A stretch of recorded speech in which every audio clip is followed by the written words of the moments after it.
Чулкуп ташкан дарыянын шоокумун, тыңшап келем басып таштуу жээгинде, жашоо сырын түшүнбөпмүн мен мурун, агып жатты мында алам дүнүйө.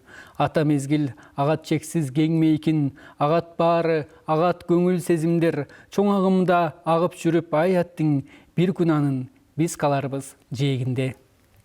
Арыбаңыз кадырман телекөрүүчү, назарыңыздарда поэзия кайрыктары көрсөтүүсү ырдан ырахат ала билүү дагы адамзатка берилген улуу касиеттердин бири эмеспи. Ошондуктан ырдын таасири менен көңүл сергитип, өмүрдү узартып жашоо чоң бакыт. Андыктан сиздерде да мына ушундай бакыттуу күндөр көп болсун деген ниет максаттар менен бүгүнкү программаны баштайбыз. Бүгүнкү программабыздын коногу бар. Ал кыргыз элине таанымал жазуучу, прозаик, сценарист агайыбыз Жыргал Сулайманов. Саламатсызбы агай? Студиябызга кош келипсиз. Эң эле сөздүн оболун баштасак, анда мына ушул чыгармачылык жааттагы жаңы кадамдар, жаңы жаңылыктар тууралуу көрүүчүлөр менен бөлүшө өтсөңүз. Биринчиден чакырууңуздарга терең ыраазычылык билдирем. Чоң рахмат. Арыбаңыздар, ардактуу кыргыз калкым. Жакшы турасыздарбы? Жаңылыктар быйыл аябай жемиштүү жылдардан болду. 24 март күнү Бишкекте «Багажник» аттуу романым элге жарыкка чыкты.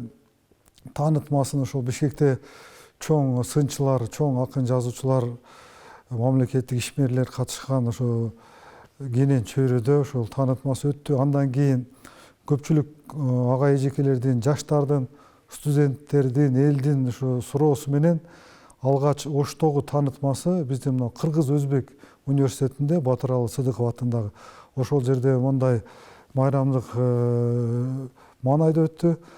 Ошол эле «Багажник» романымын мындайча айтканда кайрадан эле ошол жолугушуусу Ош мамлекеттик университетинде дагы салтанат залында өттү да. Ошондон бери ошол мектептерге жана башка ушундай тар чөйрөлөрдө жолугуштар болуп атат. Кубанычтамын, ошо 4 жылдык эмгегим ошол роман менен чыкты да. Ошол соңку мындай чоң жаңылыктардан айта турган болсом. Сагынычтын деми өзүңбү. Шаар тургундары да эле койгон бой, июнь айынын дем алыш күнү. Бир нерсеге капа болгондой, бүркөө салып асман түнөрдү. Менин дагы маанайым качып, сен тарапка кетип калгандай, сагынуудан жүрөк кагылып, сени дегдеп жол карагандай. Сен чыкканда бурум тараптан, шамал жүрүп күн да көрүндү. Бошонгонсуп катуу азаптан, жүрөк тыйлап, ыйлап сүйүндү. Күндүн бетин жапкан чачтарың, чайпап турат деңиз толкундай, күлүмсүрөп келе жатканың, эрте таңды тосуп аткандай, элпек боло шаша басканың, жерде күлүп топту жаргандай. Шамал токтоп күн да көрүндү, сагынычтын деми өзүңбү. Койнуңдагы күн экенин сезбейсиң. Алсыз болгон наздыгына тиесиң, камырсымал каалаганда ийлейсиң, күң жаткандай сөгөткөзө тилдейсиң да, а бирок коюнуңда күн жатканын билбейсиң. Күлмүңдөгөн жамалына жиндейсиң, кызганычтан арам ойлоп кирдейсиң, кажып жанын чукуп мээсин силкесиң да, а бирок жаныңдагы ай экенин сезбейсиң. Көрүнгөнгө салыштырып иесиң, көз көрүнө кокус-мокус тиесиң, аркаң салып башка менен бийлейсиң да, а бирок жарык чачкан жылдызыңды ким дейсиң. Күң жаткандай сөгөткөзө тилдейсиң, койнуңдагы күн экенин сезбейсиң. Кылчак карап, карааныңа жан уруп, дем кысылып, аба жетпей тумчугуп, уйгу туйгу болуп жарды дүнүйөм, туз жуткандай ич ачышты буулугуп.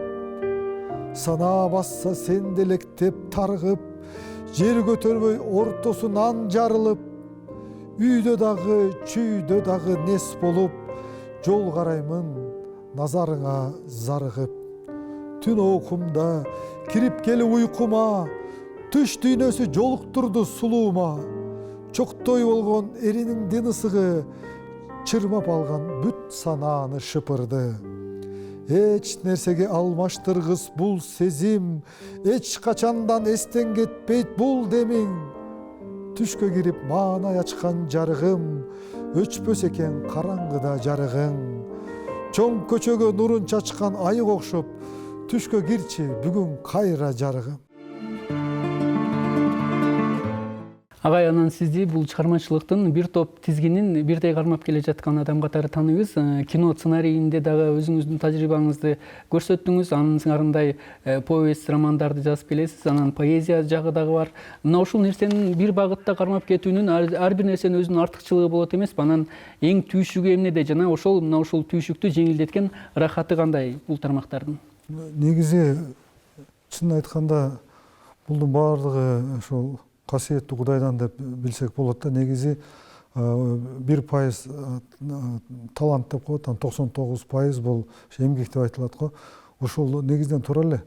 Мен өзүңүз байкагандай сценарий менен анан чыгарма аңгеме повесть жазып жүрдүм. Анан романдар менен дагы ушундай алек болуп жүрөм.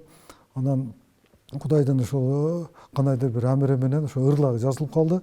Бардыгы ошол ачык айтканда ошондой бир эме болот, толкундан бир жылуу толкун деп коелу. Ошол толкун келгенде ырлар ошентип эмоция менен жазылып атат. Ачык айтканда ырларды акыл менен, анан кийин сезим менен жазышат экен. Мен көбүнчө сезим менен жазам да, баягы ошо уйкунун арасында бир же тала түздө, жамгырда, суунун боюнда, тоолордо жүргөндө эргип ушундай сонун ойлор келип калат. Ошондо дароо эле калемди алып кагазга же болбосо телефонго азыр заманбап болуп ушуну жазып калам. Ал эми чоң чыгармаларды көчөдөн мал базар деп коелу, адамдар көп уюшкан жерлерде бир идеялар келип калса, ошо ойлорду жазып алып, анан ошо ойлор менен иштейм да. Албетте бул татаал иш. Мындайча айтканда, эгер жазуучулук көп пайда алып келе турган экенин билбесе дейт да, мисалы үчүн пайда деле жок да, буданчы эгер эме отурган болсо дейт да, бул эч ким деле иштемемеңиз дейт да. Ушундай чоң улуу жазуучулар айтат. Андыктан биз бул нерсеге өзүбүз ушу мажбур болуп, ушул нерсенин аркасынан жүрөбүз да. Эң башкысы бунун түбү өзүңүз билесиз да, баары эле агартуучулукка барат да. Адамзатты, адамдарды ошол агартуучулукка үндөө, каармандар аркылуу, окуялар, сюжеттер аркылуу адамдардын баягы руханий дүйнөсүн ушул эмеге, улуу адам деген касиетке ушул каармандар аркылуу багыттоо деп айтсак болот да.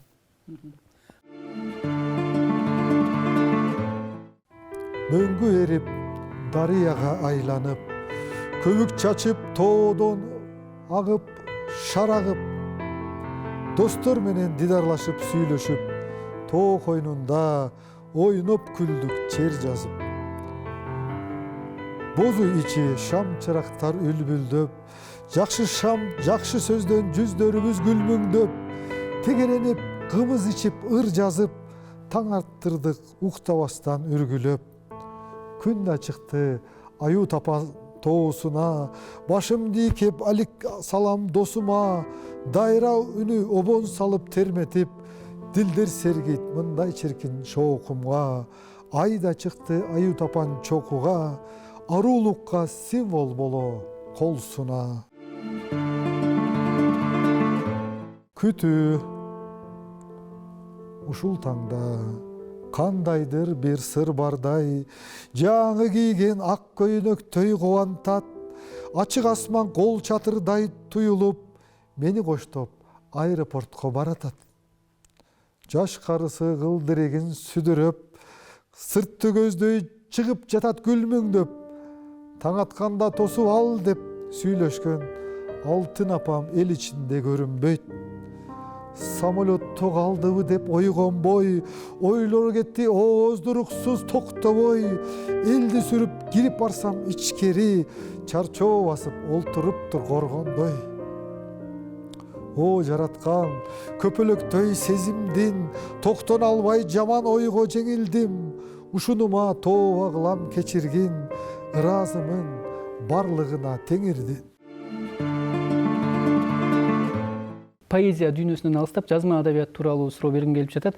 Мисалы үчүн кыргыз авторлорунун, салттуу адабияттын көп эле авторлордун чыгармаларын окуганда көбүнчө баягы каармандын, кейипкердин өзүнүн баягы мүнөздүк өзгөчөлүгүнө автордун таасир эткени байкалып турат да. Мисалы үчүн окуянын жүрүшүнө өз багытына койбой, каарманга таасир тийгизип, өзүнүн көз караштарын каарман аркылуу жеткизип жаткан учурлар болот. Ал эми сиздин чыгармаларыңызда, сиздин көз карашыңызда мына ушул чыгармада кейипкердин тагдырына өзүңүздүн кызыкчылыктарыңыз аралашкан учурлар болобу? Негизи мындай нерсе кандай көз караштасыз? Сиз негизи туура баамдадыңыз да. Эгер андай жазылбаса, бир аз жасалмалуу болуп коет да. Жасалма деген нерсе бул адамга баягындай жукпайт деп койсок болот да. Албетте негизи 90% ошол жазуучулар ошо өзүңүз айткан кейипкерлерди өз жон териси менен туюп, ошол эмени калыбына салат да. Кейипкердин калыбына салат. Ошондо баягы жүрөктөн чыккан сөз жүрөккө жетет деп, каармандын, кейипкердин жүрүш турушу менен, жүрүм турум менен анын репликасы, анын диалогтары аркылуу берилет. Андай болбосо, анда бир аз эмес кыйла эле бул баягы ойду бере албайт да. Ошондуктан көптөгөн жазуучулар ушул эмени форманы колдонуп келет. Менин жазууларымда деле ушул нерсе бар. Бардык улуу жазуучуларда деле, мына Айтматовдо деле, Айтматовдун мисалы үчүн өзүңүз билесиз го, жаш кезинде атасы атылып кеткен да, билесиз. Атасын баягы жазып жүрөт го, ата мен сиз каерде көмүлгөнүңүздү билбейм депчи. Ушунда атасына болгон кусалык бар да. Анан ошол эле эрте учкан турналардагы баш каарманды, өзүн Айтматовду, жаш кездеги Айтматовду көрсөк болот. Максатка жараша дейбизби? Биздин баягы жазуучулар, акындар, дин аалымдары, сиздер журналисттер, жалпы коомчулук биздин ошол мекенге болгон сүйүүнү, ата энеге болгон сүйүүнү, эр менен аялдын ортосу сүйүүнү айтып келатабыз да. Ошондуктан карама каршылык күчтөр боло берет да. Муун өсүп келе жатат деп айтып кеттиңиз. Тултуң этип эркелейт. Канат байлап, чымчыктарга кошулуп, күн батышты көздөй учту кырырдап, күн шашылып аркасынан жеткизбей, тоо артына кире качты жымыңдап. Калдайган тоо караңгыда сүр чачып, түр көрсөтүп айбаттуудай керсейет, аркасынан кыткылыктап кызарып, баткан күндүн найзалары сес берет. Шамал менен караңгы түн шашылып, аяламдын жарык нурун өчүрдү, шарактаган шаңдуу үндөр басылып, күн шооласын жылдыздарга көчүрдү. Тайнем айткан жомок дүйнө келди окшойт, куштар сайрап жылдыздарды бийлетет, оолуккан ай 18-де кызга окшоп, тултуң этип түн ойкунда эркелейт. Тоо артына уя салган күлүк күн, куштар өңдү, сайран курууну эңсейт. Жакшысын да, жаманын да унутуп, андагыдай ар ойлорго тутулуп, азап бактын аркылдаамын жутунуп, алдуусунам, чынында алсызмын, көр напсинин көп сынына утулуп. Аз болсо да көр тирликтен кутулуп, жакшысын да, жаманын да унутуп, аруумун дейм, ак чыныда ачуу бар, көпкөндөрдө кетким келди кутуруп. Дал ушунда жамгыр жаады төгүлүп, жүрөгүмдүн бүчүлөрү сөгүлүп, көр напсини бүт жалганды жууп чайды, мен агардым уй сүтүндөй көбүрүп. Жүрөк сыгып, дербиш кылып бийлеткен, эми дому жазуучулук ыр экен, жазган сайын бүт кишендери чечилип, жан куржунда гүлдөр өстү сиренден. Тамгаларым ханышаанын таажысы, жазгандарым аңкып турат сирендей. Канат бүтүп учуп жүрөм асманда, ак булуттар бут алдымда килемдей. Өксүсөң да аба болдуң өпкөмдө, саратанда, кар жааганда, жамгырда, күйсөм күйүп үшүк алдык кар музда, ыйлаганда, кыйналганда аркырда, тоңсом тоңуп титиредик ашууда. Тайгак жолдо, ара жолдо азырда, сенин демиң өмүр улап тамырга, ооруп тооруп өйдө ылдый жашоодо, басып кетпей бар болгонуң багымда.